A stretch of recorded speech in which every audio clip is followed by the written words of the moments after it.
It's that time of year again. The leaves are falling from the trees, society has its 3-week obsession with pumpkins, and Essen Spiel is just around the corner. I've been going to Essen for more than a decade now, and it still remains the most exciting time of the board game year.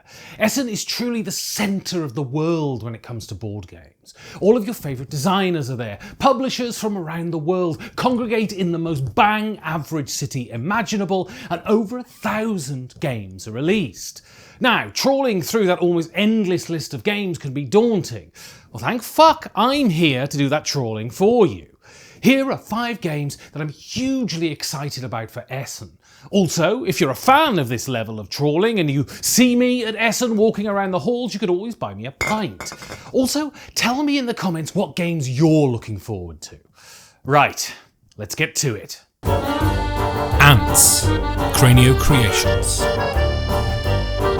This is exactly what I want from a game at Essen. A huge, expansive Eurogame that looks like I want to play it over and over again. Ants looks hugely exciting. Cranio Creations are famous for their heavy Eurogames like Barrage, Gollum and Beyond the Horizon. Ants looks to follow in these eminent footsteps. Bear in mind, I've not played any of these games, but looking at the pictures and reading the description, Ants promises to be a heavy and deep experience. Every player controls an anthill and seeks to expand it by exploring and building new annexes to your nest that give you the resources and special powers that hopefully will result in a positive feedback loop that enables you to do the same again but stronger and easier. I love games that develop as you play, that have an arc, and Ants promises this. I'm hugely excited for this one. Aquaria, delicious games. Thomas Holek is probably the hottest designer on the scene right now. Last year was truly an annus mirabilis for him when he brought out, at the same Essen, SETI, Tea Garden and Galileo Galilei. I've played SETI and Tea Garden and they are both fantastic and prove that he can design in various weights and make gripping and tense games. This is why I'm going to have to get Aquaria. I have to confess, I don't really have a massive interest in tropical fish, but as themes in games are as good as pointless, it doesn't matter. This sounds like an absolutely fabulous management Eurogame. You are tasked with populating and maintaining your aquarium and learning more about the flora and fauna that you've filled your underwater world with. Also, as a cantankerous old twat, I have to get this game simply because of this comment on BGG. Saltwater aquariums may seem fascinating at first glance. Colourful fish, corals in every hue, and the feeling of having a piece of the ocean in your living room. But behind this aesthetic facade lies an industry that causes ecological and ethical problems that should not be trivialised or romanticised, especially not in the form of an entertaining board game. The problem is the exploitation and destruction of marine habitats, the extremely high mortality rate of captured animals because almost all saltwater fish are wild caught, and the associated animal suffering, energy and resource waste. Launching a board game that encourages players to manage an aquarium automatically trivialises this currently dire situation, which even large aquariums have long been critically addressing. Yuck! The publisher should have asked itself whether something like this should really be done. Thank you, Piranha360. It's this level of faux outrage that really makes me want to try a game. Arkwright, Spielworxx. This is a reprint of a classic and I am ashamed to say that I've yet to play it. Also, I have to confess a touch of parochialism here, as this is a game set in England, and these are fairly rare, and so I like to give them a try.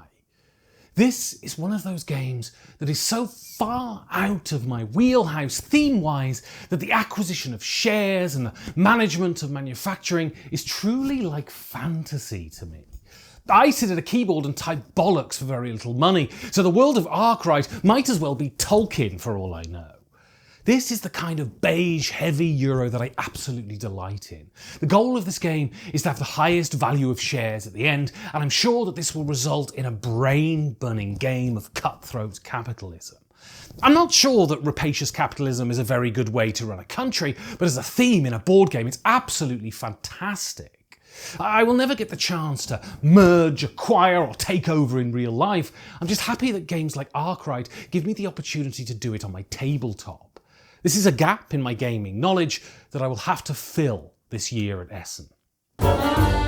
Faust vs Mephisto. Mandu Games. Mandu Games have been quietly releasing some absolute crackers over the last few years. At last year's Spiel, I picked up Dracula vs Van Helsing. This is a beautifully knotty, bluffing game with fabulous powers and all the kind of juicy doublethink you could want, all drenched in the idiosyncratic and arresting art of Webber and Santiago. Then for a trip I made this summer, I bought Jekyll vs Hyde, a super clever two-player trick taker. What these games have in common is tight design and asymmetric winning conditions that make playing either side a challenge.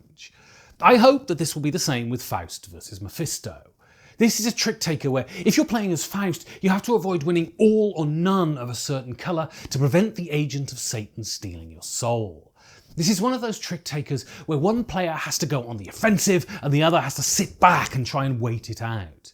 That sounds like the kind of game that I would love, and as with other Mandu games, it really looks fantastic too. All the way. Perol Loco Games. I'm going to take a couple of seconds to show you some images.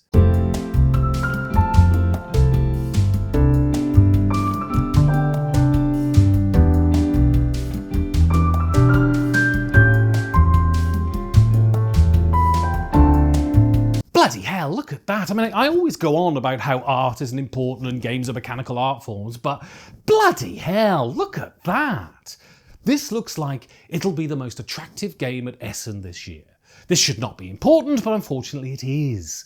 I am convinced that this will be one of the biggest hits this year simply because it looks so good. My hope, though, is that behind the saturated colours and screen-printed meeples that there is a real game, something to really smack your fangs into and suck out the juicy ludological goodness. I love games like this. My home is medium-heavy Euro games, and this one promises to be an exceptional one. Though saying that, I'll probably be disappointed because there is a God and he hates me.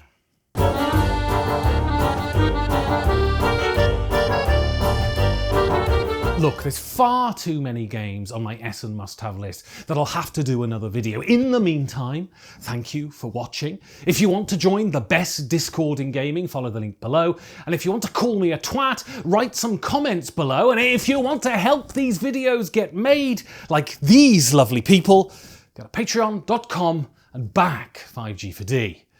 Right, I'm off to perform a bank heist so I can afford these bloody games.